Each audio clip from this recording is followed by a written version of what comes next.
आप देख रहे हैं बहुजन की आज़ादी टीवी।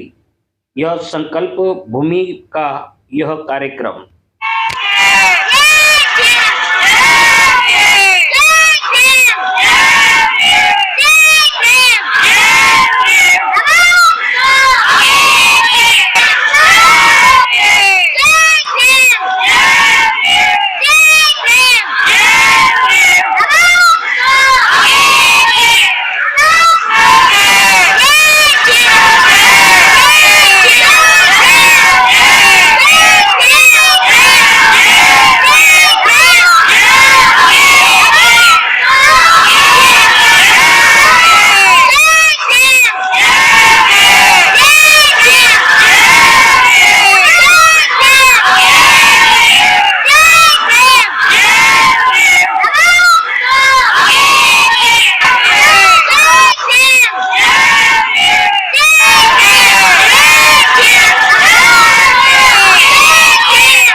यह आप देख रहे हैं संकल्प भूमि का नजारा।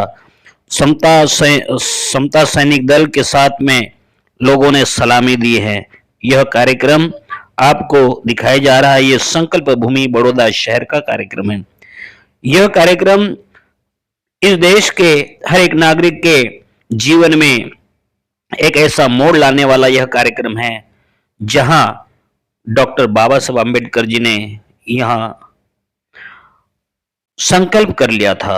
आप देखिए अलग अलग लोग यहाँ पर अपने प्रवचन दे रहे हैं कि अब तो इस देश में जातिवाद नहीं है। और उन्होंने पहले बता दिया कि जातिवाद कैसे है कि एक स्कूल में एक बच्चा जो उसी स्कूल का विद्यार्थी है वो पीने के पानी का मटका छू ले तो वो जातिवाद कैसे उस मटके के सामने, उस पानी के सामने भी उसकी जाति हावी हो जाती है और वो ऐसा मारा जाता है कि वो मर जाता है। तो अक्सर जो हम लोगों को एक विमर्श दिखाया जाता है कि अब तो इस देश में जातिवाद नहीं है। ये जो दलित, पिछड़े, आदिवासी लोग जाति की बात करते हैं, हमें लोग जातिवाद बढ़ा रहे हैं कि हमारे ऊपर आरोप लगाया जाता है। मैं सोचता हूं कि जब 1917 का वो दिन रहा होगा, डॉक्टर अंबेडकर विदेश से पढ़ाई पढ़ के लौटे और उन्होंने अपना किया हुआ वादा निभाने के लिए गुजरात को चुना, तो वो तो पढ़ लिख करके, डिग्री लेकर के, ऑफिसर बन करके आए। फिर उनकी जाति ने उनका पीछा क्यों नहीं छोड़ा भाई? उन्हें पानी पीने को न देना, इतिहास हम सब जानते हैं। उन्हें इसका कोई भरोसा नहीं है कि आपके साथ जातिगत भेदभाव न हो। डॉक्टर अंबेडकर ने वो झेला था। तो ये जवाब हमारा उनके लिए है जो आज इस देश में जातिवाद बढ़ाने का सारा आरोप हमारे ऊपर डालते। हम तो उनसे ये सवाल पूछते हैं कि डॉक्टर अंबेडकर का जाति अगर नहीं पता थी, मुझे पता चला अभी पटेल साहब हैं और तमाम लोग जो साथ में आए, इन्होंने कहा यही बगल में वो घर भी है जहां उन्हें रहने के लिए दिया गया। जाति नहीं पता थी, जाति पता चली तो कैसे सामान सहित बाहर फेंक दिया। और उसके बाद इस जगह पर आकर डॉक्टर अंबेडकर ने जब संकल्प लिया होगा तो मैं सोचना चाहता हूं, समझना चाहता हूं कि वो मनोदशा कैसी रही होगी, कितना भीतर से टूटे होंगे वो। मैंने तो जो पढ़ा है साहब, उसमें लिखा है कि वो फूट फूट के रोए थे।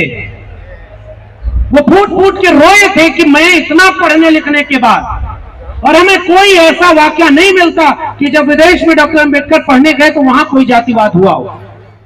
लेकिन पढ़ने लिखने के बाद जब यहां उनके साथ यह सलूक हुआ और वो रोए, तो मैं सोचता हूं कि उस रोने के बाद भी उनके सामने कई विकल्प रहे होंगे। डॉक्टर अंबेडकर भी चाहते तो ये सोचते कि मेरे साथ जातिवाद हुआ है तो मैं अपना बदला लूंगा, या उसी जगह पर झुक जाऊंगा, कमजोर पड़ जाऊंगा और चुपचाप कोई दूसरी नौकरी कर लूंगा। डॉक्टर अंबेडकर कोई निजी लाभ के लिए भी संकल्प ले सकते थे, लेकिन आज के दिन की अहमियत तब कोई नहीं रहती अगर डॉक्टर अंबेडकर ने अपने लिए संकल्प लिया होता। आज के दिन की, आज यहां हम सब जुटे हैं और यहां एक संकल्प लेने का हिम्मत महसूस करने के लिए यहां हर साल आते हैं, तो वो केवल और केवल इसलिए कि डॉक्टर अंबेडकर ने अपने लिए कोई संकल्प नहीं लिया, इस समाज के लिए, इस भारत के लिए संकल्प लिया था, इसलिए उसकी अहमियत है। और इसलिए वो जो संकल्प था वो क्या था, आप सब जानते हैं। वो संकल्प इस देश में जो जाति के नाम पर भेदभाव है, डॉक्टर अंबेडकर से तो विदेश में भी कुछ लोग गए थे मिलने और उनसे उन्होंने कहा था कि आप कहां पढ़ाई कर रहे हैं, भारत में जंग आजादी चल रही है, आइए हम लोग देश की आजादी के लिए लड़ाई लड़े। आजादी का 75वां साल ये देश मना रहा है और उस समय मैं याद करता हूं अपने वैचारिक पुरखे को, उसने उन लोगों से सवाल पूछा था कि किसकी आजादी के लिए आप लोग लड़ रहे हैं, तो उन्होंने कहा भारत की आजादी के लिए। किससे आप गुलाम हैं, तो उन्होंने कहा अंग्रेजों से गुलाम है। डॉक्टर अंबेडकर ने पूछा कि हमारे लोग तो तब से गुलाम बनाए गए जब अंग्रेज इस देश में आए ही नहीं थे, उनकी आजादी की लड़ाई कौन लड़ रहा है, हम सवाल का जवाब। और इसलिए डॉक्टर अंबेडकर ने बाद में उन्होंने अपनी जीवनी में लिखा, उनके ऊपर कई लोगों ने लिखा भी है कि वो रात को जब मिलने गए पत्रकार बहुत देर में, तो वो जाग रहे थे और लिख रहे थे, तो उसने कहा कि मैं तो बहुत लोगों के पास गया मिलने, लेकिन लोग इस समय सो रहे हैं, आप जाग रहे हैं। डॉक्टर अंबेडकर ने जो बात कही थी, मुझे वो बात हॉन्ट करती है कि मैं जाग रहा हूं क्योंकि मेरा समाज सो रहा है। अब क्या हो रहा है ये तो आप देख रहे हैं, यही देख रहे हैं, मंच पर एक आयोजन करना मुश्किल हो जा रहा है। डॉक्टर अंबेडकर और बुद्ध की बात करने वाले लोग अगर इस मंच के आसपास आकर के अपने गुस्से को न रोक पाए तो माफ करिए, आप बुद्ध की बात नहीं कर रहे, आप उस विचार पर नहीं चल रहे। हम सब की नाक लंबी हो गई है, दिल छोटा हो गया है। हम सब अपने से आगे न किसी को शुद्ध अंबेडकरवादी खोजते तराजू लेकर। और मैं तो साहब ओबीसी समाज से आता हूं, मैं बहुत ज्यादा भाषण देने की बजाय मैंने पहले ही कह दिया, मुझसे ज्यादा सम्मानित लोग, मुझसे ज्यादा मेहनत करने वाले लोग और मेरी जितनी उम्र है उतना तो लोगों ने संघर्षों में लगा दिया। वो लोग मंच पर सामने बैठे हैं, उनके सामने मैं क्या बोलूंगा। लेकिन मैं बात कह रहा हूं, हमारे यहाँ तो पता ही नहीं था, और इस देश में जो साजिश की गई वो इस देश के ताकतवर बुद्धिजीवियों ने, देश चलाने वालों ने की, कि उन्होंने आजादी के बाद डॉक्टर अंबेडकर को मिटाने की सारी कोशिश कर डाली। और मैं विश्वविद्यालय में पढ़ाता हूं, वहीं से एक रेफरेंस लेकर एक बात केवल कर रहा हूं। उन्होंने सिलेबस में डॉक्टर अंबेडकर को नहीं रखा, उन्होंने लाइब्रेरी में डॉक्टर अंबेडकर की किताबें नहीं छपने दी, उन्होंने नहीं पढ़ने दिया कि डॉक्टर अंबेडकर कौन थे, महात्मा फूले कौन थे, पेरियार कौन थे और तमाम लोगों का विचार क्या था। उन्होंने कोशिश की थी कि डॉक्टर अंबेडकर को आजादी के बाद मिटा दिया जाए। लेकिन हम तो साहब वो लोग हैं जो जमीन में बुआई के बाद फसल लहलहाए, वो नहीं। हम तो वो बीज हैं जो यूं ही फेंक दिए गए थे, लेकिन वो जमीन फोड़ कर बाहर आ गए और आज अपने हक की बात मांग रहे हैं। और इसलिए मैं डॉक्टर अंबेडकर को याद करते हुए पिछड़े आदिवासियों, मजलूमों, किसानों और गरीब वंचितों शोषितों के साथ कितना बड़ा जातिवाद होगा, यह सोचकर डॉक्टर अंबेडकर रोए थे। और तब उन्होंने संकल्प लिया था कि मैं एक ऐसा भारत बनाऊंगा, और वो भारत उन्होंने बनाने की नींव तो 1950 में रच दी ना। भारत का संविधान लागू करके एक मौका दे दिया कि जाओ इस देश के लोगों, इस देश के दलितों, पिछड़ों, आदिवासियों, हमने तुम्हें हक और अधिकार दे दिया है। वो भारत का संविधान तुम्हारे लिए एक ऐसा हथियार है कि जब इस देश में कोई भी तुम्हारे हक हुकूक को छीनेगा, तुम्हारे ऊपर अत्याचार करेगा, तो तुम लड़ने के लिए भारत का संविधान आगे उठा लेना। ये हिम्मत हमें डॉक्टर अंबेडकर ने उस संकल्प के बाद चुकाई थी। और मैं एक पक्ष उन्होंने, राजेंद्र पाल जी ने, भीमराव जी ने हमारे पहले रख दी कि उन्होंने एक संकल्प 1956 में लिया था कि मैं इसे प्रबुद्ध भारत, बौद्ध में भारत बनाऊंगा। और मेरे लिए बौद्ध में भारत का अर्थ ये नहीं है, देखो जो लोग बहुत सम्मानित लोग हैं मंच पर बैठे हुए हैं, बौद्ध धर्म का मतलब हमें जनता को ये समझाने की जरूरत है साहब कि हमें अपना चोला बदलने की जरूरत नहीं है। ये लोग तो और आगे बढ़ करके त्याग और तपस्या कर रहे हैं। इस देश के सामान्य लोगों को बुद्ध को पहनने ओढ़ने की नहीं, अपने दिल में बसाने की जरूरत है। प्रज्ञाशील, करुणा, समानता और न्याय का विचार जो मानता है वो सब बुद्धिस्ट है।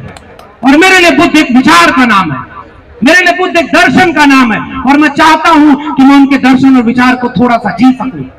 और इसलिए मैं दूसरा पक्ष केवल रखकर अपनी बात विराम दूंगा कि दूसरी तरफ आज तो खुदाई हो रही है। गौतम साहब ने बोला कि जहां खुदाई करो वहां बुद्ध मिलते हैं, और कुछ लोग जो यही गुजरात से निकले हैं, मैं गुजरात के पहली बार आया हूं और इसलिए कुछ और बात भी बोलूंगा। आपके गुजरात से कुछ लोग गए हैं दिल्ली की कुर्सी पर बैठ करके, और वो लोग मंदिर मस्जिद में इस देश की लड़ाई को, इस देश के नौजवानों को झोंक रहे हैं। जहां देखो वहां केवल विवाद, और नौजवानों को यह समझाया जा रहा है कि तुम्हारा राज आ गया है, हिंदू राष्ट्र बनाना है, हर जगह मस्जिद के नीचे खुदाई करो, मंदिर मिलेगा, और मस्जिद के नीचे से शिवलिंग मिलेगा। और हम भी यहाँ संकल्प भूमि एक बात कहते हैं कि अगर खुदाई तो हम नहीं चाहते कि तुम ये सब करो, लेकिन अगर खुदाई करवा रहे हो तो थोड़ा इतनी गहरी खुदवाना जब तक कोई बुद्धिस्ट अवशेष न मिल जाए, तब पता चलेगा ये देश किसका था। और इसलिए वो जो दूसरा काम कर रहे हैं वही अपील और वही गुजारिश आपसे करने आया हूं। साथियों, हम सब जगे हुए लोग हैं, इसीलिए आज यहाँ हैं।